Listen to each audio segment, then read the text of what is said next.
Welcome to the Podcast Profits Unleashed podcast on Mintwave Radio and all podcast platforms. If you're a coach, consultant, therapist or healer with an online program and would like to find out how to grow your business whilst having fun podcasting, go to podcastprofitsunleashed.com/free. Let's dive into today's episode.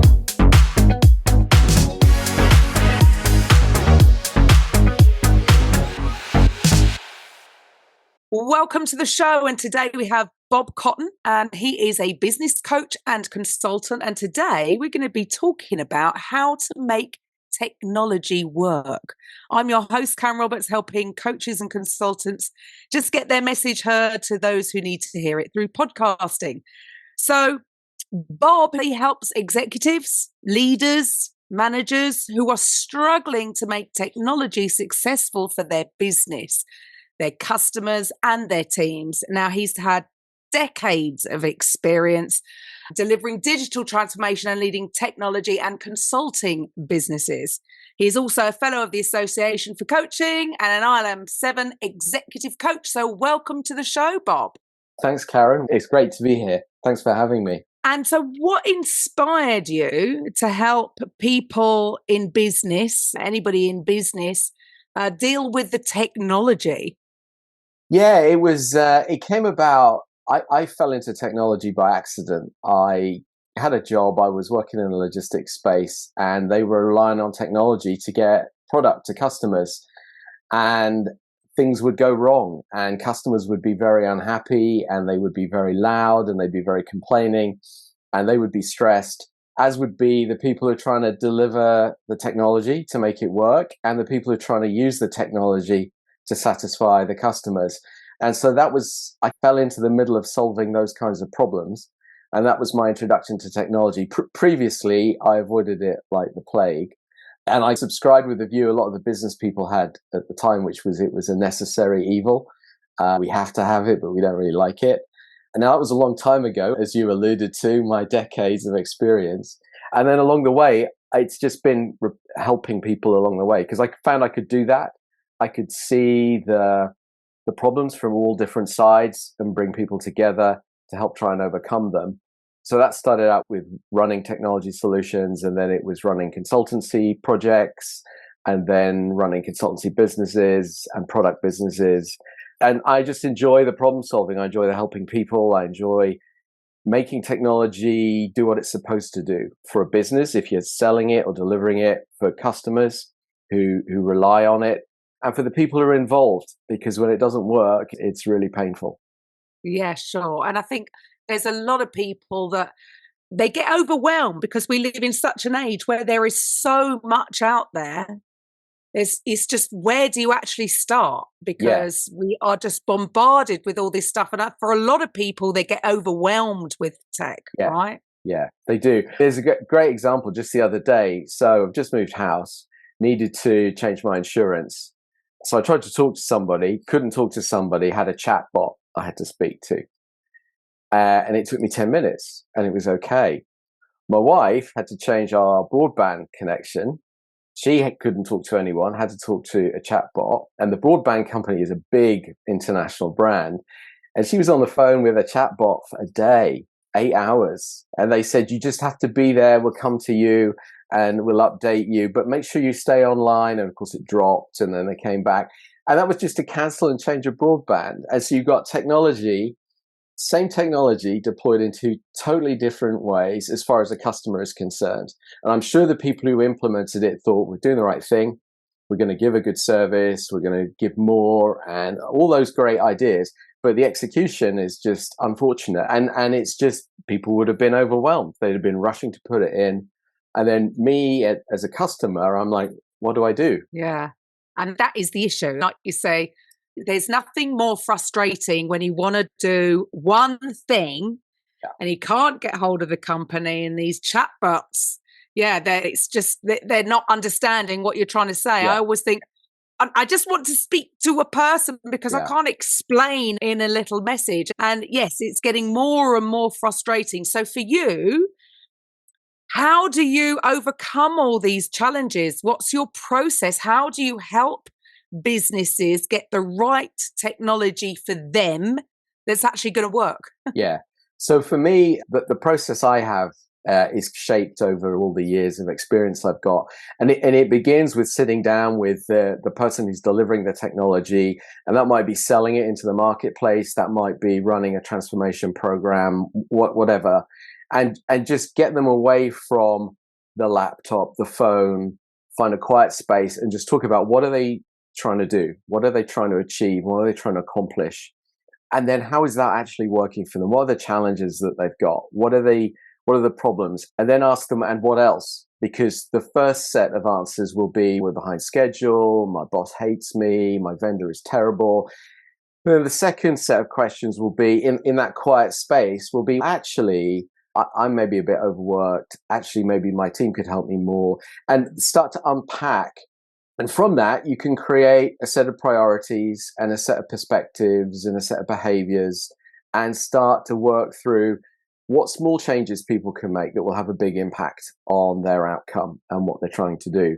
And that a lot of that has the sort of technology aspects. The technology industry has certain ways of doing things, certain ways of operating and thinking and organizing. So it brings that into the mix. But it begins, first of all, with what are you trying to do? But let's think about it in a quiet, safe space and then go from there. Why do you think people want to use technology to save them time, to do the sort of tasks that are pretty menial and boring quite often? Yeah. But quite often, I think people aren't actually aware of what technology can do for their business. So what would you say to the listeners there? So for that one, again, it's first of all, finding space. I'm a great believer in this because we're all rats on a wheel, 9 to 5 or 9 to 9, whatever hours people work. And you need to create that space to step back. And in that, you then, to your question, you would say, what is the art of the possible, right?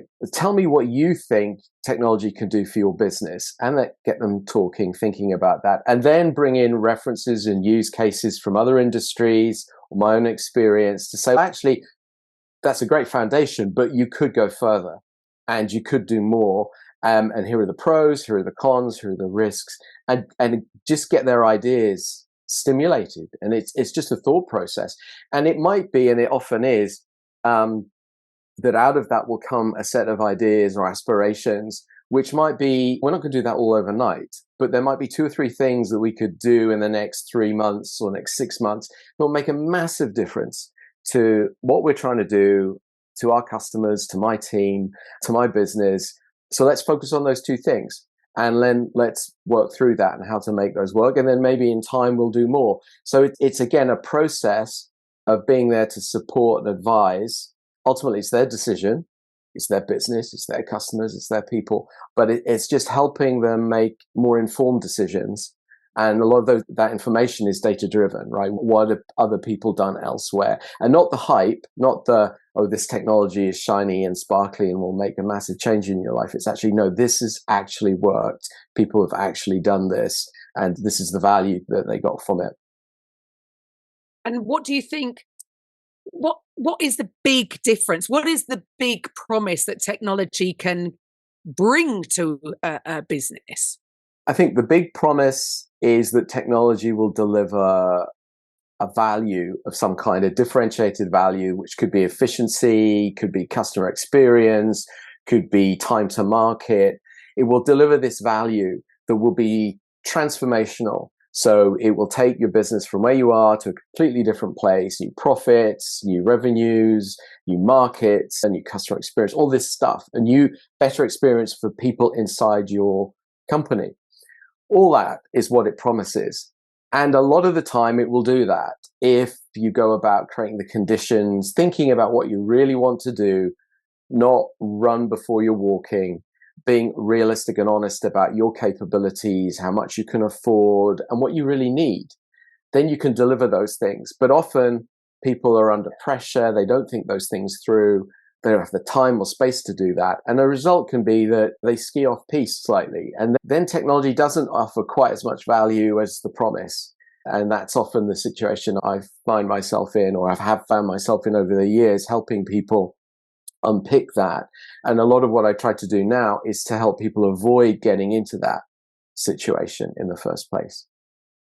So what do you think holds people back really from taking that step Um, to relying on technology a little bit more and to give them back their time? so I think a lot of it is a lack of confidence and a lack of clarity on what it's going to give them. And so if they're not certain, they may hesitate before they do something. Now, sometimes circumstances will dictate a change and force it upon them. And when you put those two things together, because basically they didn't really want to change and then they're forced to, and then you put those two things together, that's when you can end up in a really difficult position. You've either got a reluctance through fear or a lack of confidence.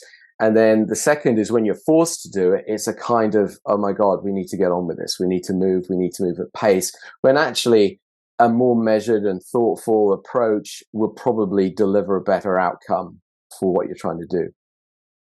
But things are changing so rapidly, Yeah. aren't they? Especially in the tech world. Yeah. So it's where do people start, or where would be a good place to start for somebody that hasn't really embraced the technology that's out there? Where would be a good place for them to start? I think a couple of good places to start. It depends a bit on the organization and what you're trying to do. But if in terms of people management, talent management, retaining people, helping people work in a hybrid working way. Most companies these days, whether they really want to or not, have got a hybrid workforce. Some people work at home, some people work in the office. There's a lot of technology out there to help employees not feel isolated, to help managers and leaders manage those situations. And there's a lot of experienced people who've worked in that world, like I have, who can help people understand what investments to make. And so getting the most out of the people is using technology to help that is a really good thing, I think. The other one is the whole customer experience, how you sell your product, how you do a follow-up after you've sold your product. Doing that in a slick way. There's, again, a lot of technology out there that could be deployed quickly that will change the way you go to market and allow more people to buy your product and get your brand out there. So those are two relatively low cost and proven areas that would be worth looking at. And then from that, you've got a foundation. I suppose the other one is if you've got your back office and you do a lot of it with spreadsheets or filing and this kind of stuff. Again, there are a lot of what they call ERP, so back office management stuff, that again are not prohibitively expensive from a cost point of view. And a lot of them are offered as a service. So you just sign up and you get the service. Again, a lot of those for small, medium businesses are really worth considering. But again, the trick with all of these is then think about what you're trying to do. Is it the right fit? And then how do I roll it out in a way that's going to work for me? And what else do you think is stopping people from taking that step? Because, like we said, overwhelmed. They get overwhelmed, and there is so much out there. Yeah. It is where do they start? What else do you think stops people from doing it? I think a lot of it is that the simple pace and pressure of life, that they don't create the time and space to have the strategy, the vision, and pull in people they trust, that they spend time thinking it through. Is this really going to work? And because of that constant barrage of technology is changing, you need to be doing something, people start to think maybe I should be moving at a faster pace than I really need to. And actually that's not the case. So that's, I think, one of the big things. And then the other is around the whole time and money question of, even if I understand the technology, even if I've thought it through, can I really afford it? Do I really have the time to invest in getting this technology stood up for my business? Because I've got all these other things I have to worry about every day. And again, that can be a barrier too. So for you, you're that in-between person. So it sounds like you're helping both sides. Yeah. Because what do you think is the issue maybe from the technology companies? That it's sort of not working sometimes. Yeah, I think the technology side of things is remembering that the customer is a person, is a human being with concerns and fears and stresses, and they can sell at a profile, a character of their target person, but no one really meets that profile. So you have to adapt and be flexible in the way you engage with your customers. And I think I work with some technology companies on that problem. And then conversely, on the customer side, you can be guarded with vendors because you've got loads of people coming at you and they're all obviously trying to sell you something. And then there's also internally, you can be guarded because you're trying to run your business 9 to 5, Monday to Friday. And maybe if you're the leader of that business, you feel, I don't have time to spend on this. So it's trying to bring these balance, to find a balance between these and advise and guide people that actually there is a way you can come together.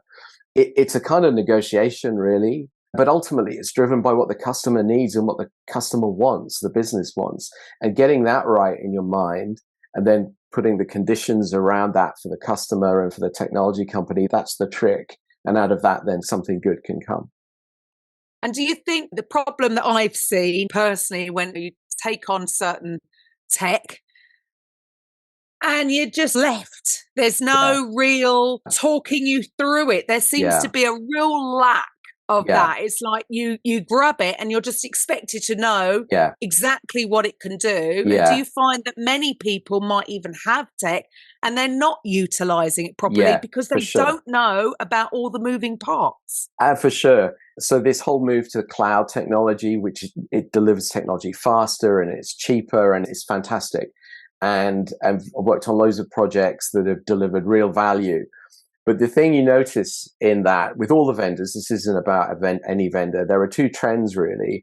One is the vendor will sell it as a service, and the customer will expectation of what they're going to get in that service is a lot of the stuff you're talking about. Is when I'm using it, if I have a problem, what do I do? And do I get the level of service I expected to? And that's often missed. And then the other side of it is the change, because a lot of people, as you say, have technology today. And are they getting the most value out of it? Is anyone there to help them think and ask those questions? And that, again, puts them off making further investments. But they're both missed opportunities, actually, because if the technology vendors help that customer, held their hand a little bit, or had a community of similar people who they could talk to and help that work through their problems, then they'll feel better about the technology and they'll use more of it and they'll get more value out of it, which is good for everybody. And then conversely, if you've got your own technology and you're just stuck with it and you feel stuck with it and you're not really getting the value, then that's hard to think, I'll invest in something new. Because so those are the two sides of it. And I'm always conscious of the two. I've always had this, there's no good or bad. A lot of it is put in those black and white terms, and the truth lies usually in the middle somewhere. And it's trying to help people find that. Tech is, well, as we know, so we've just tried to use a different format to even record this, and something wasn't working. Tech is great when it works. Exactly. Not so great when it doesn't. Exactly. But it happened. But the thing is that I see so many people just not really embracing what actually it can do for you. Yeah. There's just seems to be a lack of awareness, or like you said, people are a little bit fearful of investing when if they actually knew what it can do for them. And if at the end of the day, yes, it's time and money that people are going for. Time, just definitely, it's going to save you a lot of man hours if you use tech for certain jobs. But there's, I just see it as with a lot of individual businesses, entrepreneurs, it's the overwhelm that is sort of holding them back, because they just because they've got the tech, they don't know how to work it. What is it that you're really offering people or companies, businesses? How do you bring the two things together? So my method is basically helping them unpack that problem and that challenge, help them, first of all, get them to articulate to me, a stranger, what it is they're trying to do, what their fears and their concerns are, what their challenges are. And we start a dialogue then that out of that initial view, we get an awful lot of I bring a lot of different perspectives to help them think about it maybe in a different way. And out of that, we can come up with a plan, and a real outcome-based plan that will result in a set of changes that they will make through their business, maybe with a technology vendor, some combination, but they will own that plan. I'll help them with that plan, and it will deliver value to them month 1, month 2, month 3. Usually it's a short term, how do we move the dial? And let's not spend hours talking about this stuff. It's important to talk, but it's important to act. So how do we translate the ideas into action? What techniques and best practice can I bring that will help them shortcut that? And then let them make an impact on their business and move things forward, unblock them, and move things forward so they've got a sense of clarity and a sense of confidence about what they're going to do.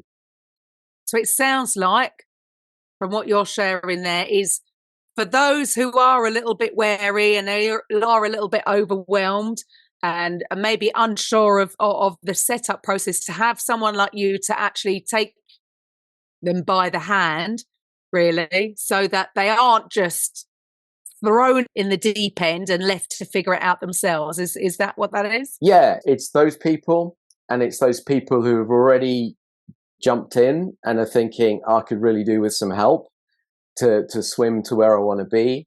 And it's the people who have maybe made technology investments and thinking, where do I go next? Because this isn't working for me. This isn't giving me what I thought it would. So it's the three kinds of people with those challenges, those issues. And it's to how help do you them. keep up? How do you keep up with the constant changes? I do. I guess this is a sad thing to say for someone who said he had no interest in technology 30 years ago, but now I am interested. So I do keep up and I do follow it. And I have I do some consulting on specific bits of technology. So I understand the industry and keep up with the industry. And I do that quite actively. So I can bring the industry content to bear. But the other thing I bring in is this whole, having run technology businesses, having run and delivered technology projects, I know the pain and I've been through it. And that doesn't change, actually. Whatever the technology stuff changes, or these new technologies that are coming in, those other fundamentals we've been talking about, they don't change at all. They're always present. And so what trends do you see occurring in the industry? There's more cloud adoption. So the idea of buying your computing, your technology as a service, that's coming in. The idea of engaging with your customers through technology, through chatbots, like we talked about, through mobile, and getting that right. And companies trying to differentiate themselves through that. That's a big thing. And a lot of it is about personalizing the way using technology to personalize the way you engage with a customer. The other big change is data. It's massive amounts of data being collected, and companies using technology to try and get an edge on their competition, to try and get an edge on how they run themselves. And then the final one for me is these kind of AI type technologies that are coming in, and the virtual stuff coming in, which it's coming down the road and it will change things, but a lot of fundamentals will still be the same for the way you run a business. It's not going to get rid of everybody, I think, overnight. I don't think you need to worry about that, but that will have an impact too. And again, for a lot of companies, it's what should I be doing with AI? That's a conversation to have, but you don't need to change your whole business model because AI is coming. Yeah. It's a little bit scary, don't you think? The way it's coming up, especially so for a lot of us, and we're coaches, the thought of having just an AI avatar doing you think, is everybody going to be obsolete, or do you think people are worrying for nothing? I think the best description I saw of AI, and I thought this is the one that made sense to me, is it's basically a simulation of, if you ask AI a question, you get an answer back. It's a simulation. It's not actually thinking. It's just going away and pulling stuff together, and it simulates something. And the same is this idea of there being a coach. It's going to be a simulation. It's not a real person. And I think for like we know, for coaching to work, there needs to be empathy and rapport, and genuine empathy and rapport and sensitivity. And perhaps one day AI will get there. But I don't see that happening anytime soon. Yeah, it's changing and it's improving. But for the kinds of issues, the kind of personal stress and deep sensitive issues people will talk about in coaching, I don't think a simulation yet, and for a while yet, is going to be able to respond in a way that says, oh yeah, we'll get rid of Bob and Karen. They can go and drink coffee and talk to their AI simulations. Yeah. Yeah, I agree. I hope not anyway. Yeah, I don't think right. it's there. Don't think it's there yet. And do you not think that technology is moving so fast, but at some point it's going to come back round. And like we just said at the beginning about the chatbots and how before people were frustrated about getting a call center in India. Now it's a chatbot. After a while, people are just going to want to come back round to speaking to a real human. So do you think that sort of moving forward, the companies that actually come back to that might gain again because people want that? Yeah, I do. And again, I think it's a sort of a question of balance. I think everybody who just throws humans out the window in the customer service space, I think if you throw humans out the window and just rely on technology, then you're going to race to mediocrity really with your competitors. But someone who can come in and say, we'll use some of this technology some of the time and it will make savings and it will free people up to do other things, but we'll have humans for the difficult cases or for people who are distressed or upset or for the elderly, right? We're all getting older. We're all supposed to live longer.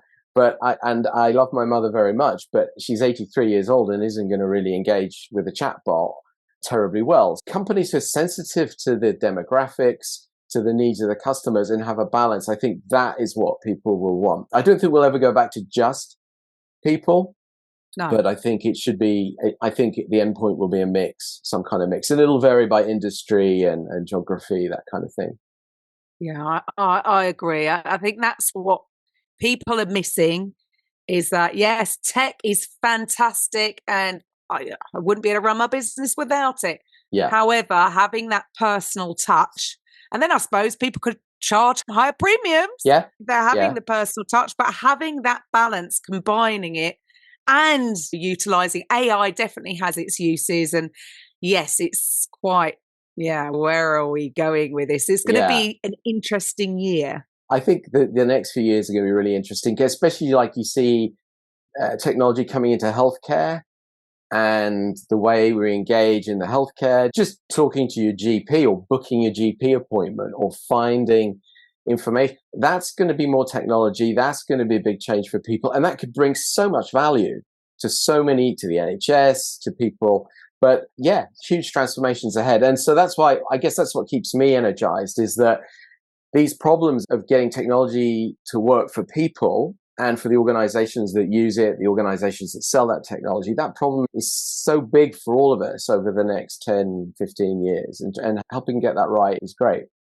Yeah, and people need help with this because they are avoiding taking that step because they think, oh, I'm not going to get my head around it. Oh, it's too complicated. Because, tech is phenomenal and it can do so much. Yeah. But you've got to set it up.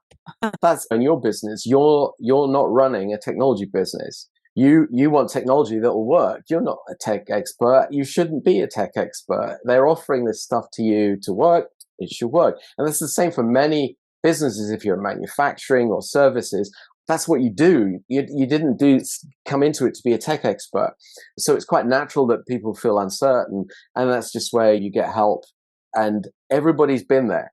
Everybody's been in that same place. And it's just getting the right help to help you work it through and think about it and make the right decisions.